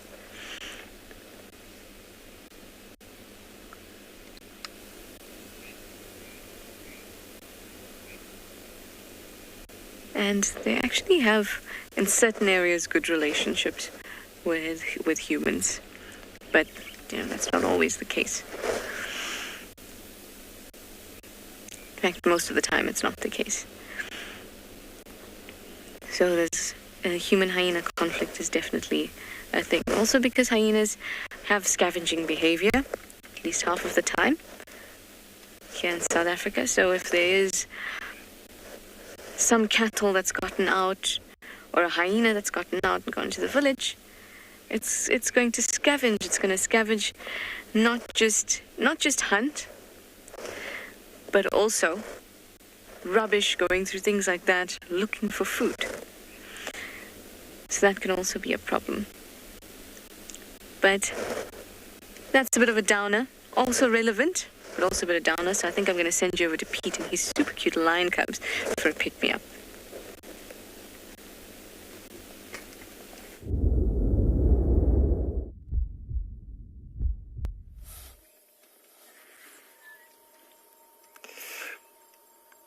Welcome back, where we've also got some excellent survival exploits. Lion cubs, out of all the cubs in the natural world, I think lions are one of the most successful cubs, or have one of the most successful cubs. And I think it's due to just them being on top of being apex predators out here. A lot of the other predators are quite wary of lions. So if they do pick up on the scent of lions around, they're quite cautious. But look at that one now, just taking a nibble at the foot of this other cub. So sweet. These two have been going at it for a while, whereas the other two are just completely lying flat. Getting up and moving now. You see that full belly as it got up there, as the cub got up.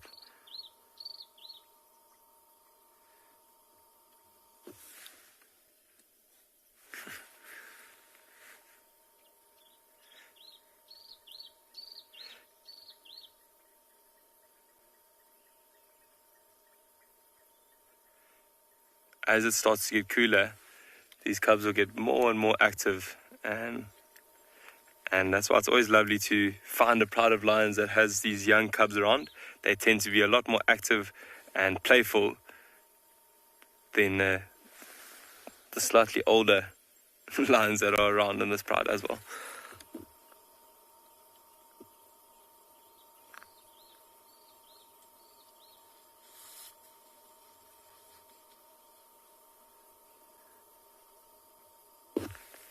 So lovely. As it's cooling down now, there's also a lot of birds that are calling.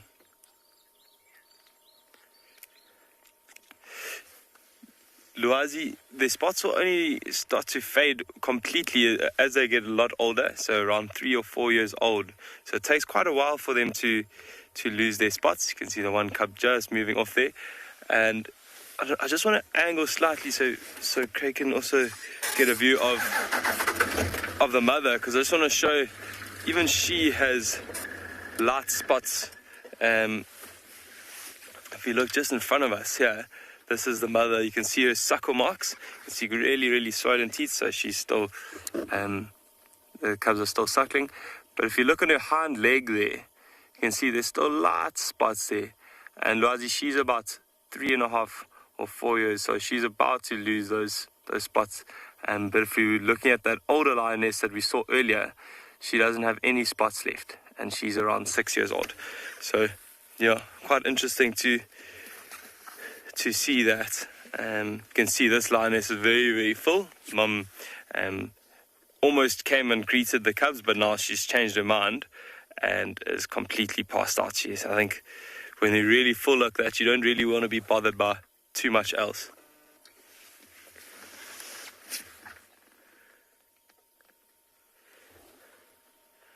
I'm going to go back. Oh, look at that one now, just lying on her back. Quite a nice, interesting pose like that.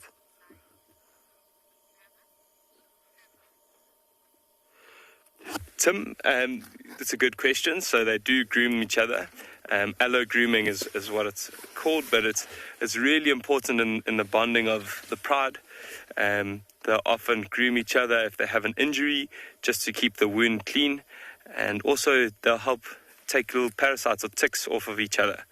They do groom themselves more than they groom each other, but they certainly do groom each other. The mother will also groom these cubs quite a lot, and just keep them as clean as possible.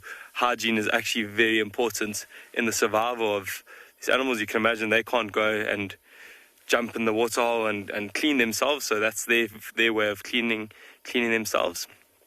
And lions' tongues have lots of these little hairs called papilla, which are actually quite long. I'm not sure if you have a cat at home, but if you feel that tongue is really, really rough, if you times that by about 15, you'll see, you'll get an idea, or begin to get an idea of what a lion's tongue may be like. Really, really rough, and yeah, super important in their survival out here.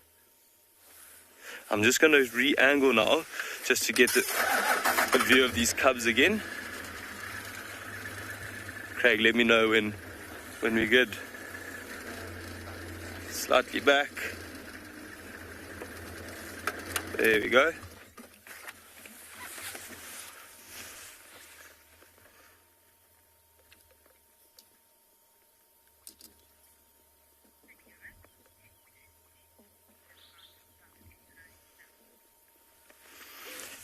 We're going to sit up for a little while, and we hope that they come out and maybe go towards where Mum is lying. But we're going to send you off now.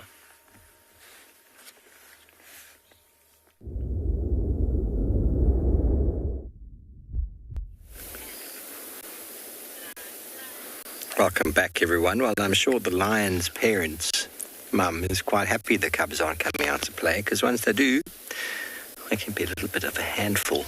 Well, everyone, we've been spending some time trying to track down Tandy, and we weren't able to find any fresh tracks. We're doing another loop around the block, and then we found a young hyena, one of Pretty's youngsters, and has been leading us all over the place. And now it has found itself a waterbuck skull from an old kill, I'm sure. I don't remember this one. There's a big waterbuck male skull, and it's moved the skull slightly and it started to lie in whatever there was on the ground. Poor darling has got an injured back left leg. It doesn't look injured, but the way it moves and holds it up from time to time, indicating that it's not very happy with that back foot. It's been out in the open for us for some time. Now, obviously, as soon as you've decided to come and join us, gone and plop down in whatever mess the remains of that waterbuck carcass will provide. And what's interesting, and that is how the hyena first originated on the landscape. It's why they've got such powerful jaws, such powerful teeth, because they evolved at a time when saber-toothed tigers and the like, large predators, were making kills, and they weren't really eating the bones, they were just eating the meat. And so the hyena moved into a niche of its own, whereby there's always food on the landscape. In the Masai Mara, if there's no food around, there's always carcasses and bones that the hyena can go and access. Their very powerful teeth and jaws are able to access the marrow and the bone and the calcium and all the nutrients that comes with that in times when other animals will not get any food at all. So continuing on a little bit of ecological discussion, we talk about habitat, but we talk about ecological niche. What is a niche? A niche is the place in the landscape that an animal moves into, or the available space that an animal can live in. That is called the fundamental niche. So the fundamental niche means the area in the landscape an animal or organism can move into or survive in without any competition. Okay, so take all the competition out of the way, and that would be the fundamental niche. But as we know, there's plenty of competition. So add the competition in, and where that animal or organism occurs in the landscape with competition is called the realized niche, the actual area that they occur in. So obviously hyenas have got lots of competition. They're also highly competitive themselves with other hyenas and with lions, leopards, wild dog, and the like. So they fit in exactly where they're supposed to. And it's why you don't find brown hyenas where they're high density of spotted hyenas. And it's why when you look across the African continent, you have very specific sort of areas that you get this type of hyena, and then the next, almost like a geographical line, one species and then another species. The same with many types of foxes or jackal species. They don't occur at the same place, because where the two occur together, one outcompetes the other all the time. And so that's why we have speciation. That's why we have such defined ranges for many of our animal species. Okay, well, our hyena has finally put his head up, but we're going to send you over to Josh, who's got something for you.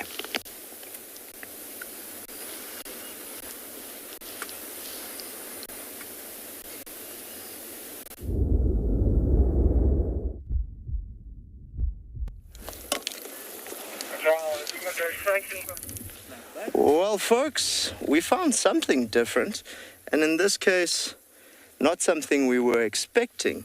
Now, an incredibly important part of any ecosystem, especially the arid ecosystems, is your aardvark. And the reason being, they create homes for multiple other species.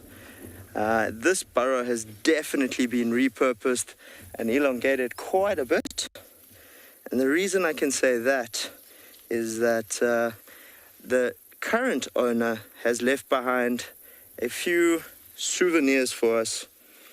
I'm just going to pick up one here, and we land up with quite a few porcupine quills here. About 10 that I can count, and every single one is different. So if we take a look, we've got little ones that you'll find most likely on the tail, and a much thicker one which you'll find along the spine. But we can get a lovely look at this little system and how he's burrowed in, or the aardvark would have, and dug out a much bigger chamber on the inside. Now these won't just be used by porcupine. You'll find anything from warthogs to pangolin using them, as well as certain bird species will actually do their own little system into the roof of this aardvark's burrow. This being your ant-eating chat, as well as your shell ducks will use abandoned aardvark burrows as a nesting system over and above it. So you suddenly realize how one species starts creating homes for an entire ecosystem. And that linking is something that's always fascinated me, because you realize it's not just the circle of life, but how interconnected everything is in between. Now, without the aardvark, you'd find species struggling for a safe haven at night, which would be your warthogs, and you'd struggle with your porcupine in that, needing somewhere to hide during the heat of the day away from predators. Now, here on Tswalu, our lions, especially our males, are very fond of a porcupine on the menu. So burrows like this become even more important. I have seen our wild dog pack, which we were lucky enough to spend some time with yesterday, who also try and dig the warthogs out sometimes.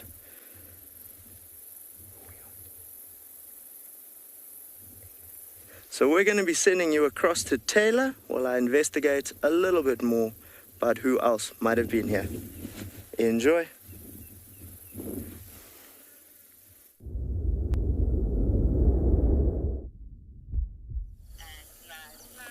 Now we're going to play a little game this afternoon at Pridelands.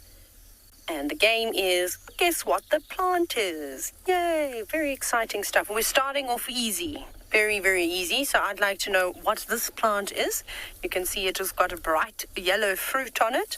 You can have a look at the leaves, a sort of velvet in texture. Maybe these are some clues.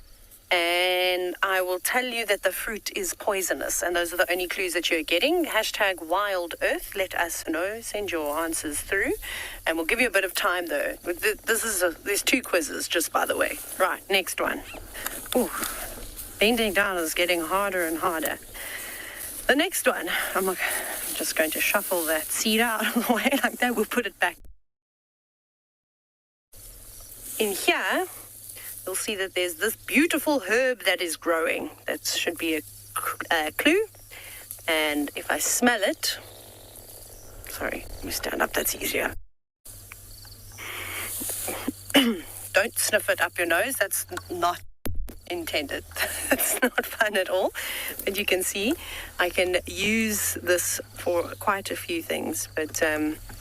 yeah, have a guess. So hashtag WildEarth, send your questions, send your answers through, and hopefully we'll get some guesses as to what 2 plants these are. But now there's something else that I want to show you, which requires us to move just a little bit that way. I'm going to tip this out of my hand now. You can see which way the wind is blowing. I found a really cool thing. I found my favorite thing. Wait.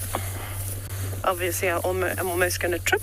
Oh, there's actually lots of bugs in here. But anyways, I'm going to very carefully show you something in the grass. It's a white sack. It doesn't look like much now, but there's something inside. Now this, I'm just trying to hold it gently, is a jumping spider nest. And there is currently, if you look carefully, look at the little legs at the entrance. She's just closing us out. She said, no, not today, sorry. That is a jumping spider that's in there. And I suspect that the reason why she's closed up shop is because she's got some eggs inside there. How's that, eh? That's great security. Now, I'm going to leave her because I was hoping she was going to come out, but it doesn't seem to be the case because she's so chubby. She's the fattest spider I've ever seen in my life. But anyways, Coast Rider, you've said that the first answer was a bush apple, I think you said. So we're just going to march around. Niels will have to follow me. You said bush apple. Were there any other guesses? Perhaps? For this one, for plant number 1? Look at it. I'm going to get all the little hairs stuck in my hand. I'm just waiting for a response. They're very firm. They're not squishy at all. There we go. We'll do 2 answers. So we've got Coast Rider who has said bush apple, and then we've got Willie who has said poison apple. Dun, da, da, da. No, people don't do that. Ting, ting, ting. I don't know. That's a Michael thing. Michael goes ting, ting, ting when he wants people to listen to what he's about to say. Anyways, you are correct, Willie, that this is indeed a poison apple. And Ghost Rider, you were close. Bush apple, I haven't really heard that common name before, but anyways, it's in the Solanum family, so the potato family. And like I said to you, the fruits are poisonous. So it's not good if things like to eat it. However, there are some animals out here that you'll see feeding on the fruits just every now and then. Nothing has touched this just yet. The leaves are all dying though. Right, now we need to go to plant number 2. Just as a rule of thumb anyways, I know I have said this before, but you shouldn't really eat things that look like tomatoes, cucumbers and onions. Weezer, you've guessed wild basil for plant number 2. That is wonderful. You are indeed correct. Now, my favorite thing to do with the wild basil, and why I pulled it off like that, just a small amount, is to rub it up in your hands and to really just put it all over your body. Make sure I don't kill any insects in the process, because it is a wonderful insect repellent. And I smell.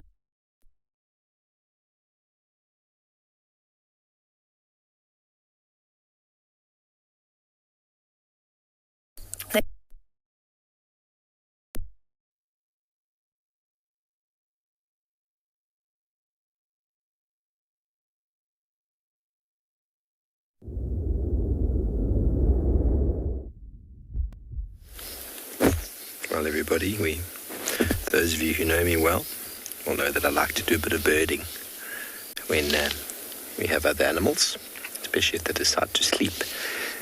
Beautiful little bird here. We heard it calling. It's the only reason we were able to find it. And there's lots of birds shouting their defiance. You can hear a southern black tit shouting. There was a chagra before. This little pearl-spotted owlet is an incredible hunter, very powerful little hunter. Feeds on small birds as large as doves, which are probably a little bit bigger than they are. Very powerful feet. They are known as a crepuscular hunter, which means they're most active sort of at dusk and dawn.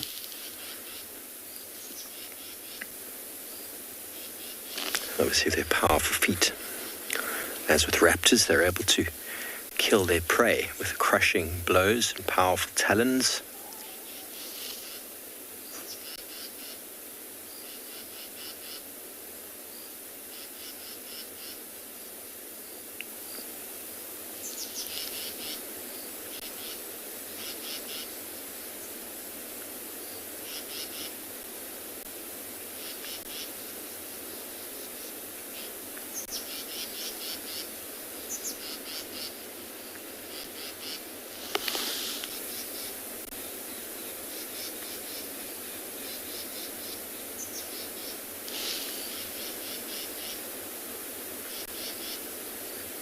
Quite beautiful to just sit and listen.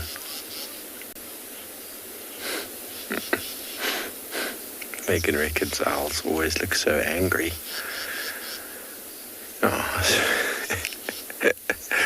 I suppose you're right. I do have a bit of that sort of look to them.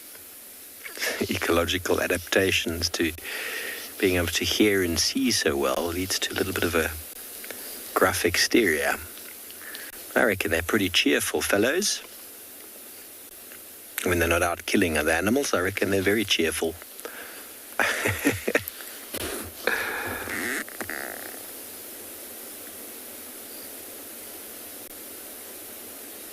Intent eyes looking down at something. Very patient. Spend all day waiting.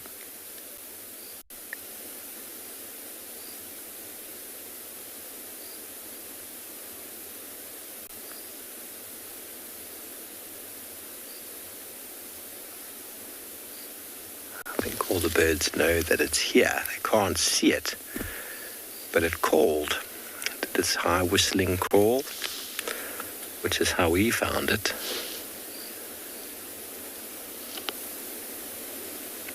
Waiting for an unsuspecting animal to put itself out in the open. Of course, Sam, owls most of the time sleep during the day. Most of them are nocturnal. These ones are diurnal. But most owls will fall asleep during the day. That is the only way for them to be called night owls. So the term night owl comes from. A person who stays awake at night and sleeps by day. So only the pearl-spotted and possibly the barred owlet who you would regard as being more diurnal, and that's got to do with the competition element we spoke about before. And being crepuscular means that they're active at times when hardly anyone's really active when it comes from a predatory point of view. So that's also a type of niche separation. We spoke about the realized niche and something to do with time. How do large predatory birds interact? Well, big owls interact at night or active at night. Large birds of prey are active during the day. They can feed on the same prey resource, so they can eliminate their competition by being night shift versus day shift. And these little owlets that are obviously under pressure from both the large owls and the large predatory birds, which of course owls are as well, have to fit into spots in the day when the others are least active. So that's why you get crepuscular species fitting into a spot that's just at the time when the other owls are going to sleep and when the other birds of prey are starting to wake up.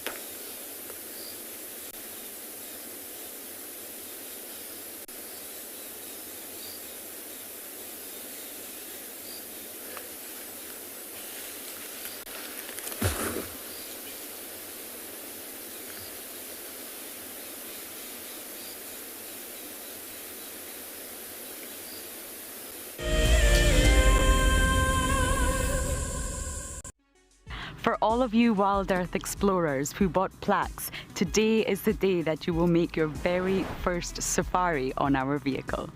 Because we are quite remote here in the bush, they have taken some time to arrive, but I am happy to say they are here and they look great. Marcel has spent the day attaching them. Let's take a look. Before we mount these nameplates, we just give a light dusting of green paint. This is to better match them to the color of the vehicles and also to decrease the reflectivity of the metal and thereby staying sensitive towards the animals. Bumbo crew, hopefully, Dan Black, Liesel Apgar and Alicia George. Well, it's time for me to get ready to take you all on a safari. Let's go.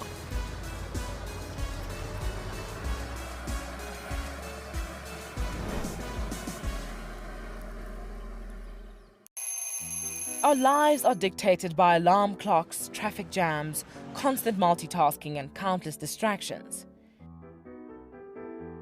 The wilderness is where many of us feel the most human. On a bushwalk, we become part of the natural landscape.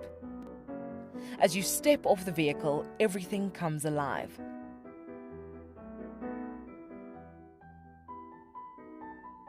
As with any risky experience, walking amongst these animals inspires awe and appreciation. Now, it's your turn to go on a bushwalk. Join us from Pride Lands as we slow down our thoughts, put aside our distractions, and reconnect with a place that first taught us how to be human. Hi, my name is Tristan Dix, and I am a guide here at Djuma Private Game Reserve for WildEarth. We love connecting you to the African bush, and we always look forward to all of your questions.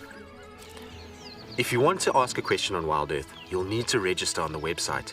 Once registered, go to our live safari page and submit a question below the live feed. Catch up with me on WildEarth.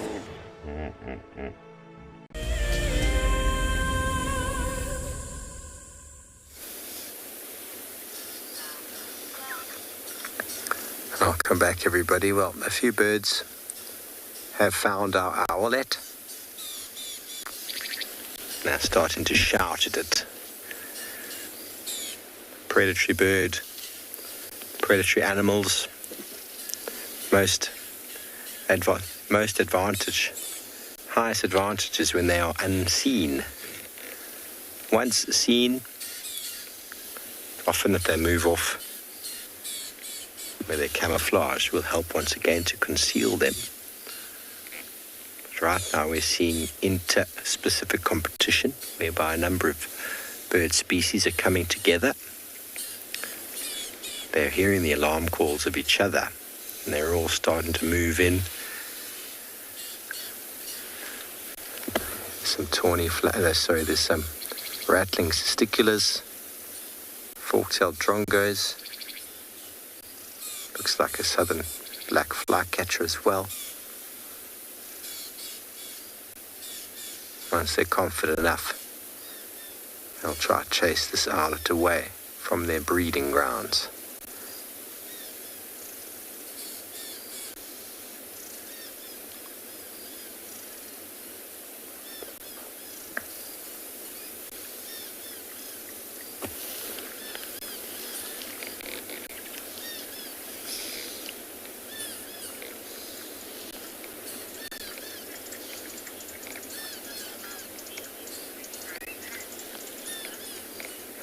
We've got a few, Peter. We've got the barred owlet, southern white-faced owl, Scops owlet, spotted eagle owl, giant eagle owl, wood owl, barn owl,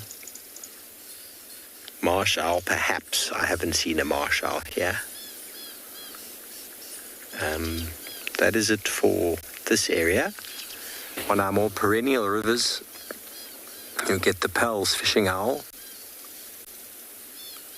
sort of inland in the Highveld. The grass owl is quite common. Barn owl is across the country. Down in the Cape, you get the Cape eagle owl, very similar to the spotted eagle